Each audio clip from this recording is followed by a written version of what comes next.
Hey, Eric. Hey, John. How's it going? How you doing tonight? I am doing fantastic. Just That's getting good. comfortable here. Doing That's good. good. Still Christmas all the time? Yeah, yeah. I was trying to think. Did I do anything non-Christmassy? No.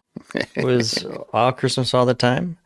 My, I don't know if I mentioned my wife went to Disneyland over the weekend. Just got back yesterday, and Fun. it was one of those last minute because her sister was going, and then grandma and grandpa wanted to go, and so I want to say about a month ago, her sister calls her up and says, "Can you come help? I'll pay for your room." My wife is not one to turn down a trip to Why would you turn Disneyland, down Disneyland? so they went, and it was her sister who has a daughter who has a 3-year-old boy, and it was his first time, and he loves Spider-Man, and so they went and did all the Spider-Man things, and Oh, that's my totally wife had a awesome. good time. So in her absence, I did a lot of reading. Yeah, Got through a book and a half of a new series I'm reading, that's pretty and cool. and then I actually did some Christmas shopping. I suffered them all. Went to the Wow. Apple Store and a couple other stores and acquired some Christmas gifts for the family, for my wife. Don't tell her, but I'm getting her a new iPad. Ooh. She's an iPad An mini iPad mini? Yeah. aficionado. She loves her iPad mini. And she's had hers, it's 5 years now. I mean, it's old, Old. but she cold dead hands kind of thing. And Yeah, so yeah, yeah. like, all right, how about if I get you a new one for Christmas? So we acquired a new iPad mini All right. for Well, that's Christmas. exciting. Yeah. How about you? I'm pretty sure I'm not getting my UV printer for Christmas, is what I'm thinking. Sorry, dude. I I have know. a stack of things waiting to be printed. I know. I know. I know. Printed on. You can see my video. I've got a little pile of stuff right there Yeah. that is queued up, waiting to play with it. But I hadn't realized when I checked this past week. I was like, "When's it going to ship? When's it going to ship?"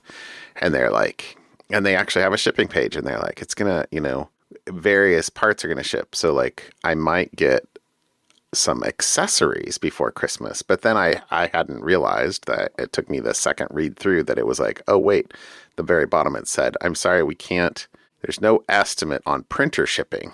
It was all the material and the accessories. Oh. Like, so maybe I'll have the UV ink and it'll get to sit here and I'll get to look at it and go, oh, that'll be fun someday.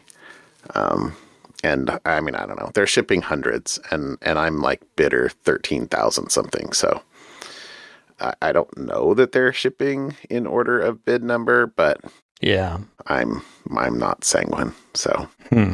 anyway, Okay. yeah, it's all right. All right. It's all All right. right. So I got my car back today. Ah, is the he asks trepidatiously, is it fixed?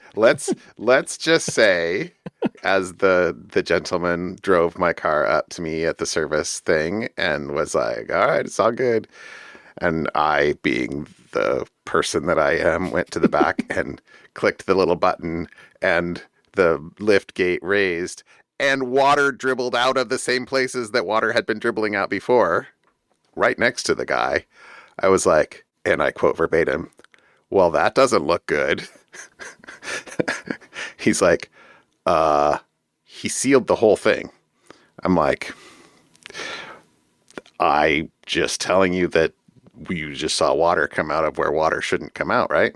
He's like, I don't know why that would still be there, but he sealed the whole thing. And I'm like, yeah, I'm also not feeling super excited that it's actually fixed. So it was unfortunately not raining, and I did not come home and get a hose. The guys, It will rain quite a bit yeah, tomorrow. it's gonna rain tonight. So, It's gonna rain tomorrow. I figured the guy was like, you know what? Oh, actually, I had said I will dry it off and I will watch it. And he actually grabbed a towel. He dried it all off, closed it again, raised it again. It wasn't clear. He's like, you know what? Just if it's still leaking, text me and say it's still leaking. We'll take care of it. I'm like, okay. We'll see. Water's not sorry, dude. supposed to come out of the little back hatch opener thing. Yeah. So Yeah. I'm, Sorry, dude. yeah, we'll see. But whatever. It was, I've been having to drive not, oh, and another car might have died today. I don't know. I haven't yet figured out what to do about it at all. So I need a Christmas break to figure out what's going on here. But Well, anyway. fortunately, one of those is coming up here. right. So, Well, we'll see. I'm thinking. I don't know when I'm going to be able to do it, but I might have to like limp a car in with somebody driving behind me with the hazard lights on to get down to the dealer if it'll drive. Anyway, we'll see. It's okay. I'll survive. I'll survive. yeah, there It's fine. could be worse. It could be worse. And we are not done with Christmas shopping, but we got some stuff done. Yeah, Okay. it's okay. Okay. The tree's awesome. Everybody's in my family. We're all here. Well, technically, we're all here. My son's out having fun with friends, so he's not actually here. But we're here in semi-spirit. Anyway, it's all good. It's all good. Looking forward to it. Anyway, All right. all right. How about a topic? What'd you All bring right. in? So, this was actually a couple weeks ago, but I just noticed it's an Android update that they have been piloting in the UK that scans in call. So while a call is going on for scam protection for financial apps. So as the scammers evolve and start using more sophisticated social engineering tricks to get users to either share their phone screen while they're on the phone and have them visit malicious websites or reveal information or send funds or download harmful apps or whatever. One of the popular scams is criminals impersonating banks and try to manipulate the victims into sharing their screen in order to reveal banking information or make a financial transfer. And so Interesting. what this in-call scam protection does is if you launch a participating financial app, I don't know what participating means specifically, but if you launch a participating financial app while screen sharing and on a phone call with a number that is not saved on your contacts, Okay. so a little bit of criteria there. several ands in that logic there, then your Android device will automatically warn you about the potential dangers and give you the option to end the call and stop screen sharing with just one tap. So, and they have a screenshot in it's a Google security blog post, but it's just kind of like a screenshot it says, hey, this is likely a scam. The caller may be posing as someone else. Oh, very cool. I End like the that. call now, or, it'll stay up for at least 30 seconds. So it'll pause before you're able to continue so that, you can't just have the scammer say, oh yeah, don't worry about that. No, Just big deal. dismiss that. It sits for 30 seconds. And, the article says, which helps break the spell of the scammer social engineering. And it disrupts that false sense of urgency and panic commonly used to manipulate you into a scam. Nice.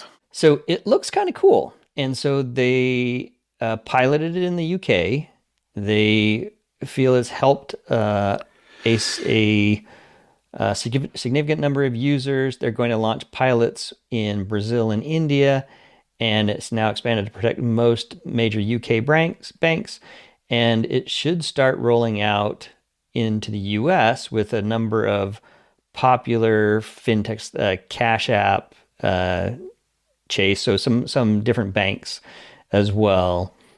It doesn't have an exact date when they're going to roll out to the US, but that's very nice. I mean, yeah, how do we disrupt the scammers without really messing with the user's ability to do what they need to do? And this looks like a positive step here. I like it. Anyways, I'm That's looking very forward to see when this rolls out. Oh, it does say December 2025. So apparently this month sometime, U.S. users. If it hasn't started already, Yeah. sometime in the next I haven't seen it yet. 20 days. I No, do have a Pixel phone, so 14 I days. usually am on the leading edge of any Android updates, and I have not seen this yet. So, anyways, All right, that's cool. I like I it. like it. All right, so that was my security topic for the I like week. it. Okay. I got two topics. One of them's not really security related, but it's all AI. AI all the time. Yeah, we're all about the AI. Amazon, Mm-hmm. OpenAI did a deal with Amazon to buy like 30 billion compute or Mm-hmm. something like that. Not too long ago, a month or two ago. Mm-hmm. But now they're in another talk for Amazon to invest up to $10 billion into OpenAI. Everybody wants a piece of OpenAI.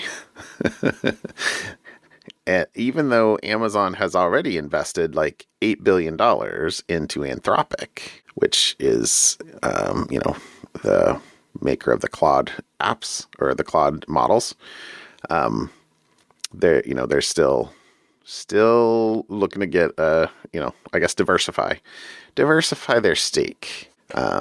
So it says details are fluid, subject to change because the person giving them the info is not to be named because it's confidential. But that'll be interesting. There was another thing I read, not on this, but a little bit separate, that OpenAI might also be trying to raise as much as $100 billion at a $750 billion valuation, Ooh.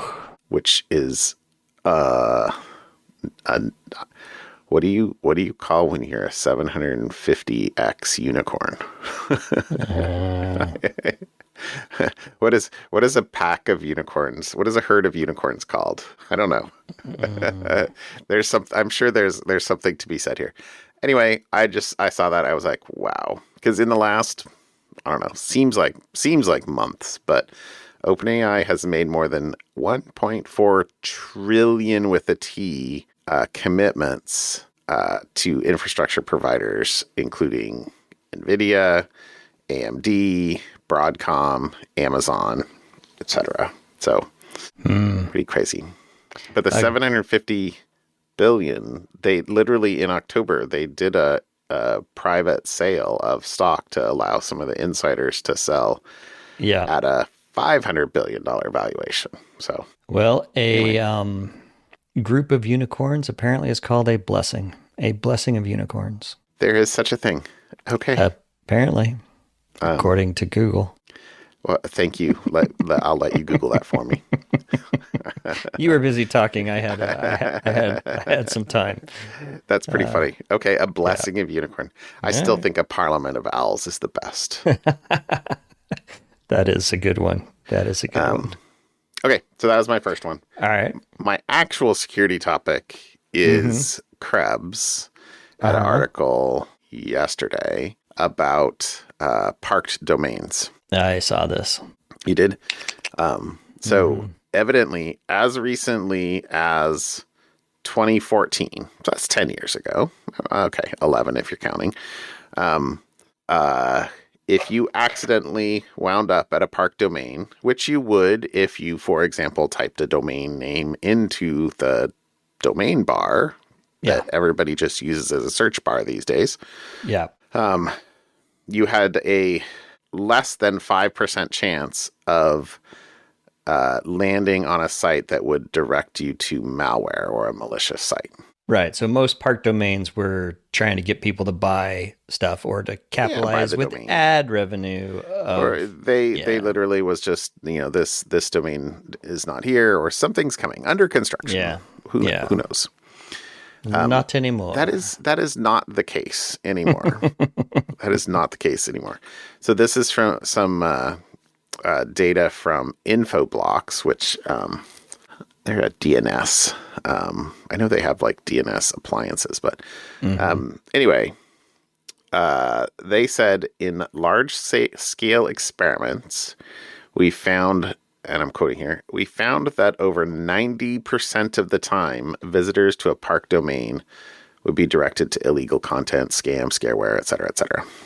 So 90%. So 5% to 90%. Interestingly, it said info blocks found parked websites are benign if the visitor arrives at the site using a VPN or via a non-residential address. So lots of these sites don't want to be seen if you're coming from a corporate address or I guess if VPN. Interestingly, so he had for example, if you type in, if you're a Scotiabank customer and you hit a typo squatted domain of them, you'll see a normal parking page if they're using a VPN, but direct to a site that tries to foist scams, malware, or other unwanted content if you're coming from a residential IP address. And another point that I pulled out of here was some of these sites can actually set up services, right? So the person that says the person or entity that owns the Scotiabank mistyped typo squatted site also owns up to like more than 3,000. Oh no, it says nearly 3,000 lookalike domains, including gmail.com. Like you forgot the L. But but they have a legitimate mail, SMTP server set up at gmail.com. So anybody who mistypes a gmail.com address anywhere in the world, it will get sent and funneled in. So it doesn't just disappear. It goes straight to the scammers. So there was a comment in there that this it says the report notices this domain has also been leveraged in multiple recent business email compromise campaigns using a lure indicating a failed payment with Trojan malware attached. So, anyway. So I own Wheeler.com, and I have received a non-zero number of emails because apparently there is a German website that is spelled just slightly differently. And I have a catch-all. And so I occasionally get to my catch-all emails. Not often, but the non-zero. That's a little different from the largest gmail.com. I would imagine you probably get thousands a day. Yeah. Yeah. Right. Okay. Right? Okay. So anyway, there were a few points, and I mean it's a Krebs article. There's a bunch of stuff in there, but yeah. There you go. Okay. There you go. Well, my something fun hit me is space related. Oh, I like space, and it was one of the things that I think I've thought about in the past is you remember Wall-E? Of course. And they had outer space was just filled with junk, just kind of surrounding the planet. Oh, yes. And that's why we had to get off the planet. Yes. Well, there are now. It's referred to. There's a paper. A Sarah Thiel, a PhD student at the University of British Columbia and now at Princeton, and co-authors use the term "house of cards" to describe our current satellite mega constellation system. In a mega constellation system. Okay. So they show that calculations show that across all low Earth orbit mega constellations, a close approach, which is defined as two satellites passing by each at less than 1 kilometer separation, occurs every 22 seconds.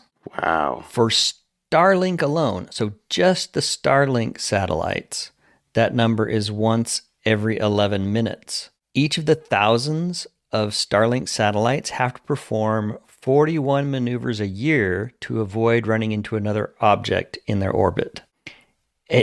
I guess I just didn't really think about this, that wow, somebody has to actively pay attention. Junk. These are like active avoidance, collision avoidance systems. And there is so many of them up in space now that there are budding commercial businesses that are cropping up that take the public data that comes from U.S.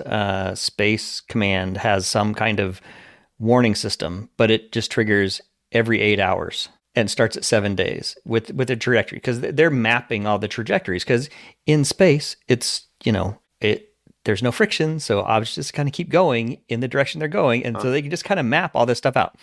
Anyways, so there's a YouTube that's linked in here, which is 38 minutes, but it's a postdoc student talking with Universe Today, which is where the article came from, about how this whole system works, the collision avoidance, how you get notified, and how commercial companies are starting to ramp up if you want to get more precise data as opposed to kind of, what the government will tell you. And then there's a whole other section about, well, how, like, if you kind of know where everything's kind of going, why, when you launch the satellites, can't you just put them on a path that is not good? Well, no, because there's this thing called edge cases, also known as solar storms, that can affect the satellite. So they can heat up the atmosphere, increase drag, and that causes these satellites to use more fuel to maintain their orbit, but then may change their trajectories just enough that now they might start getting to collapse. And so the whole content of this paper is about, and the other thing is solar storms can take out the navigation or communication, so you can't maneuver them. And so now you're a deadhead. Now you are junk floating around, and people have to now avoid you because you can't fix your thing. But the punchline for this is, according to the calculations, as of June 2025, if satellite operators were to lose their ability to send commands for avoidance maneuvers, there would be a catastrophic collision in around 2.8 days. Wow. When they did this calculation in 2018, it was 121 days. Wow. And then once two things collide, now you've got the pinball fractal I had nature of the... I had to just Google what Kessler syndrome was. Yeah, there you go. So, that's in 24 hours, there's a 30% chance of a catastrophic collision. And it's, they talk about the Kessler syndrome as the process that they've defined for what happens if everybody loses control. It says it's a catastrophic theory where increasing space debris in orbit triggers a chain reaction of collisions, creating more debris, rendering low Earth orbit unusable for satellites and space travel. Yeah. And now you become trapped on Earth. Interesting. Anyways, so that is my fun for the day. That is space is getting crowded. Yeah. And it's only a matter of time. But so, I mean, have you in recent years gone out and just gone out someplace where you can see lots of stars and look at the sky? Oh, you can always see satellites. I know that. Yeah. Yeah. Always. Sometimes one of the last times it seems like there was like a line where we were like, oh, that's got to totally be. Yeah. Starlink. Because I remember this was like 40 years ago, 30 years ago, back when I was in high school, out in the boonies where like you could see so many stars, and it was such a weird thing to be like, I totally remember it like it was yesterday, the first time I ever saw a satellite, and there was like one in the entire sky, and you could see everything in the sky. Yeah. But that is not the case anymore. That is not the case. Very anymore. cool. Anyway, all right, very cool. All right. That is. I will call that fun-ish. Until it's not fun. It's fun until it's not fun. Okay, so I decided my something fun had to be. The dictionaries have been coming out with words of the year. Uh-huh. And Merriam-Webster's word of the year is slop. I did see this. When I saw that, I was like, oh, that has to be my something fun. Because, yeah. Because I'm pretty sure I sent you some slop earlier today. Actually, you did. You made a joke about Schrodinger's lunch. Yes. And you know what we'll create? An image exactly. of Schrodinger's lunch? Yes. No, I do that all the time. I do it all the time these days. And honestly, that actually had a funny point. That's not quite as I don't know. I don't know. There's so much garbage, but Uh-huh. we define slop as digital content of low quality that is produced usually in quantity by means of artificial intelligence. Yep. Anyway, I didn't realize slop actually was from the 1700s. This was in the article that I read, in the article I'll link here. That initially meant soft mud. Soft mud, but it was in the 1800s it came to mean food waste, and then more generally rubbish.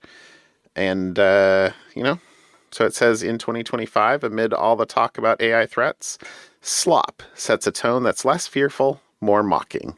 Yeah. My growing up, my grandpa, I would help him go slop the pigs. Yes. That was his phrase. I didn't realize that was a verb, but okay. We would take the slop out. We would slop the pigs. Hey, we need to take this out, slop the pigs. That may have been grandpa, my grandfather. But yeah, that's what I thought slop meant forever, was to feed pigs gross stuff. The leftover food waste. It's almost an onomatopoeia though, right? Where it like slops out of the bucket. You're like, Yeah. yeah. Yeah.